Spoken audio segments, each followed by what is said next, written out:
Hello guys, अस्सलाम वालेकुम। Welcome to my channel. तो जी गाइस, सब खैरियत से हैं अल्हम्दुलिल्लाह। आपकी दुआ से हम भी अच्छे हैं और आप भी अच्छे ही होंगे। तो जी गाइस, मॉर्निंग हो गई है और जो है बच्चों को मैंने नाश्ता करवा दिया ही देखे, और इन्होंने नाश्ता भी कर लिया है। और जो है आज किसरा जो है ना स्कूल नहीं जा पाई हैं। वो क्यों नहीं गई?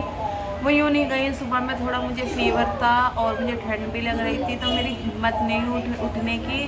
तो छोड़ने भी मैं ही जाती हूँ, क्योंकि खिजरा को पहले तो मैं लेने भी जाती थी, अब मैं लेने नहीं जाती हूँ, खाली छोड़ने के नहीं जाती हूँ स्कूल। तो मतलब सॉफ्ट तो होता है ना सुबह में तो इसलिए मैं छोड़ने चली जाती हूँ। तो आज मेरी हिम्मत नहीं उठने की।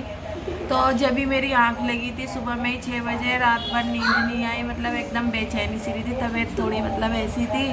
तो इसलिए आज इनका स्कूल जो है मिस हो गया है। तो मैंने कहा चलो कोई बात नहीं। और नाश्ता वगैरह जो है इन्होंने कर लिया है। अब ये दोनों जो है वहाँ लेटी हुई खेल रही हैं। और जो है चलिए, घर का काम वाम अभी कुछ भी नहीं हुआ है। घर का काम करेंगे, इनको नहला धुला के रेडी करके पढ़ने भेज दूँगी। और फिर उसके बाद मैं भी मतलब कपड़े वगैरह धोकर सारा काम निपटा के नमाज से फारिग होकर फिर मिलती हूँ मैं आपसे। तो चलिए, मैं मिलूँगी बाद में। तो जी गाइस देखिए, जैसा कि मैंने आपसे कहा था, सारा घर का काम वाम हो चुका था। कपड़े भी धुल लिए थे, बच्चों को रेडी करके पढ़ने भेज दिया था। बच्चियाँ आ गई थी पढ़ करके, अब ट्यूशन गई हुई हैं। और मैं भी नमाज़ से फारिग हो गई थी, मतलब मैं भी नहा धो के रेडी हो गई थी, नमाज़ से फारिग हो गई थी। तो बच्चे अभी ट्यूशन गए हुए हैं, अभी इनके पापा आए नहीं हैं। तो मैंने क्या लाइए, अब देखो बच्चे भी ट्यूशन से पढ़ कर आएंगे तो 5 बजे तक ही आ पाएंगे। और इनके पापा भी देखो कब तक आते हैं अभी पता नहीं है। कल तो आ गए थे पर आज अभी आए नहीं हैं। तो चलिए, मिलेंगे आपसे थोड़ी देर के बाद जब इनके पापा आ जाएंगे। और देखिए, मैं दिखाना चाहती हूँ, इतनी तेज़ बारिश आई थी, बारिश आने के बाद पूरी में कीचड़ कीचड़ हो गई। और अब देखिए धूप निकल चुकी है बहुत तेज़, और गर्मी भी वही है। बारिश होती है, धूप निकलती है, फिर वो भपक हो जाता है, गर्मी हो जाती है, बस यही रहता है। तो चलिए मिलते हैं बाद में। तो जी गाइस देखिए, आयरा जो है ट्यूशन का काम कर रही हैं और इनके पापा भी आ गए थे। हमने शाम का भी नाश्ता वगैरह कर लिया था। फिर उसके बाद से जो है मैं मतलब उस सामान लेने चली गई थी सब्ज़ी मंडी, तो वहाँ से अभी सामान लेकर आए हैं। और ये इनके पापा खा रहे हैं खाना, और अभी हम नहीं खा रहे हैं। ये है मतलब के मुर्गे का आलू गोश्त, ये मैंने बनाया था परसों, तो ये रखा हुआ था। तो ये रोटी लेकर आ गए हैं, तो ये खा रहे हैं। और अब जो है मैं बच्चों के लिए खिचड़ी चढ़ाऊँगी। बच्चे खिचड़ी खिचड़ी कह रहे हैं 2-3 दिन से, तो ये कहने लगे चलो मैं खा लूँगा। अब मैं फटाफट से बनाती हूँ खिचड़ी, फिर उसके बाद सामान रखूँगी, फिर हम जब खाएँगे खाना। जी गाइस देखिए, मैं किचन में हूँ और हमारा खाना वगैरह जो है हो चुका है। मैंने बच्चों को खिला दिया है खाना। और ये देखिए बर्तनों का पहाड़ कितना सारा हो चुका है। अब इकट्ठे बर्तन धोऊंगी। और यहाँ पे हम लेकर आए थे अमरूद और नाशपाती, ये भी मैंने बच्चों को काट के खिला दिए हैं। और ये है कड़ी पत्ता। दीदी देख लीजिए, मैं कड़ी पत्ता लेकर आ गई हूँ, अब मिला है मुझे। और मतलब मैं जिसको बताना चाहती हूँ उनको पता चल जाएगा, बाकी आप कुछ भी समझो। और देखिए मेरा किचन पूरा कैसे फैला हुआ है, सब डब्बे डब्बे निकले हुए हैं। और यहाँ पक रहा है सालन। अब आप लोग कहेंगे कि सालन क्यों, जब हमने खाना खा लिया है। तो मैं सालन किस लिए बना रही हूँ, मैं सालन यूँ बना रही हूँ। मैंने बताया था ना कि मैं उस दिन क्या नाम है हॉस्पिटल गई थी, अभी फ्राइडे वाले दिन, जुम्मे वाले दिन मैं हॉस्पिटल गई थी अर्बन में। तो मेरी देवरानी मतलब एडमिट थी, तो मैं यूँ अर्बन गई थी। और मैं अभी आपको बताऊंगी कि मैं कल क्यों जाऊंगी। तो जी गाइस देखिए, हमारा किचन माशाल्लाह बिल्कुल एकदम साफ़ सुथरा हो चुका है। इधर मैंने दूध पकाने रख दिया है और इधर अभी जो है सालन पक रहा है। ये देखिए सब मैंने जल्दी फटाफट कर लिया है। तो चलिए थोड़ी बातें करते हैं। तो जी गाइस मतलब कि सालन जो है पक रहा है और जो है दूध भी पक रही है। बाकी मैंने सारा काम कर लिया है। अभी बज गए हैं 11 और बच्चियाँ अभी सोई नहीं है, दोनों खेल रही हैं और इनके पापा जो है सो गए हैं। तो जी गाइस मतलब मैंने बताया नहीं था, मेरे देवर हैं, सबसे छोटे हैं।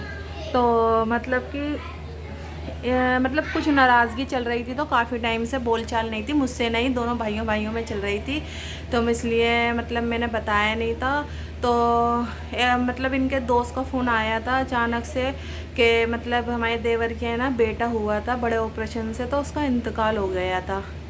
तो जब हमें पता चला तो फिर देखिए मतलब नाराज़गी अपनी जगह होती है और जो है दुख और खुशी अपनी जगह होती है। तो हमें पता चला तो फिर मैंने इनसे बोला, मैंने कहा नहीं, पहले हमने फ़ोन करा, फ़ोन पे बात करी, फिर उसके बाद जो है हम जब भी तुरंत फिर जो है हॉस्पिटल चले गए थे देखने के लिए।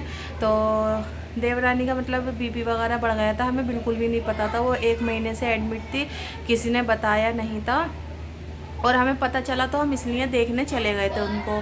तो मतलब थोड़ा बच्चों को मैं यहीं छोड़ कर गई थी, जैसे मैंने आपको बताया था। अब आप लोग सोच रहे होंगे कि क्या नाम है, हम क्यों गए और किस लिए गए। तो इसलिए फिर हम लोग चले गए थे। उनका मतलब एक बेटा है, तो दूसरा हुआ था। तो बस आप दुआ कीजिएगा कि अल्लाह ताला उस बच्चे को जन्नत नसीब अता फरमाए और अम्मा अब्बा को भी मतलब कि सब्र अदा फरमाए, क्योंकि हमारे साथ भी 2 दफ़ा ऐसा हो चुका है। मेरे यहाँ भी 2 बेटे हो चुके हैं, मैं आज बता रही हूँ। उनका भी ऐसे ही इंतकाल हो गया था, मतलब मेरी तबीयत बिगड़ गई थी तो उनका भी इंतकाल ही हो गया था। तो ये चीज़ तो मैं आज आपको बता रही हूँ। मतलब बहुत से बहुत ये बोलते हैं ना कि बेटा नहीं है, बेटा नहीं है। अल्लाह का शुक्र है बेटियां हैं, अल्लाह ने बेटे दिए थे, अब नहीं रहे तो उसमें तो देखो हमारा कोई वो नहीं है, वो तो अल्लाह की देन थी, अल्लाह की चीज़ थी, अल्लाह ने दी, अल्लाह ने ले ली। तो वो चीज़ तो हमारी खिजरा के बाद भी हमारे यहाँ बेटा हुआ था, तब भी मेरी तबीयत ख़राब हो गई थी। आयरा के बाद भी बेटा हुआ, तो वो तो खैर हो के ही उसका इंतकाल हुआ था। बस मैं क्या ही बताऊँ, इस बात को हम छोड़ देते हैं। तो बस देवरानी के जो है ना टाँगों में ना मतलब पस पड़ गई है, हॉस्पिटल वाले देखभाल नहीं कर रहे हैं इतनी। तो मैंने आज फ़ोन करके पूछा था तो बस वही बता रहे थे। तो मैंने कहा चलो मैं कल चली जाऊंगी, बच्चों को भी ले जाऊंगी, कल देखने जाऊंगी, क्योंकि उस दिन के बाद मैंने देखने नहीं गई थी, क्योंकि मेरी भी तबीयत ठीक नहीं है, तो इसलिए मैं देखने नहीं जा पा रही थी। और यहाँ पर लग रही है मुझे बहुत ज़्यादा गर्मी, पसीने भी आ रहे हैं। तो बस यही था।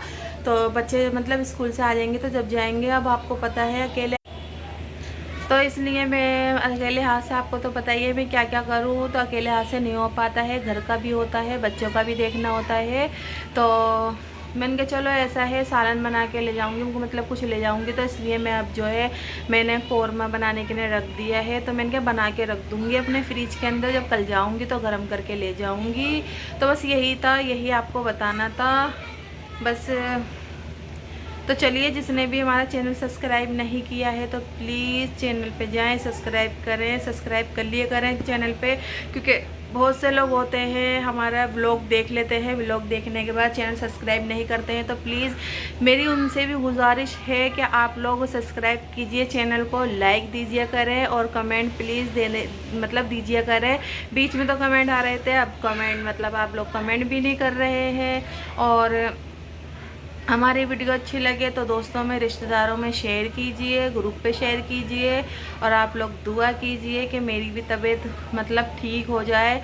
गाइस, जब से मुझे पैरालाइज़ हुआ है ना, तो जब से मेरी है ना बहुत ज़्यादा तबीयत है ना बिगड़ने लगी है। एकदम ऐसा लगता है मेरी मतलब अंदर की जान एकदम ख़त्म हो चुकी है, बिल्कुल भी जान नहीं रही है मेरे बॉडी के अंदर, क्योंकि पैरालाइज़ कोई छोटी मोटी चीज़ है नहीं, आपको भी पता है कि ये बहुत बड़ी चीज़ है और जिसको होता है उसको पता होता है। तो वो चीज़ तो चलिए दुआओं में याद रखिएगा, क्योंकि बहुत ज़्यादा बातें हो चुकी हैं और मैं आपको बाद में बताऊंगी नेक्स्ट व्लॉग में। और कल जाएंगे तो मैं बता दूंगी आपको। और हमारी देवरानी की भी दुआ कीजिएगा कि अल्लाह ताला उनके जल्द से जल्द उनको सब्र भी दे, अल्लाह ताला उनकी तबीयत भी अच्छे से सही कर दे जल्द से जल्द। तो मिलेंगे आपसे कल नेक्स्ट व्लॉग में, तो दुआओं में याद रखिएगा। तब तक के लिए टाटा बाय बाय, अल्लाह हाफिज़।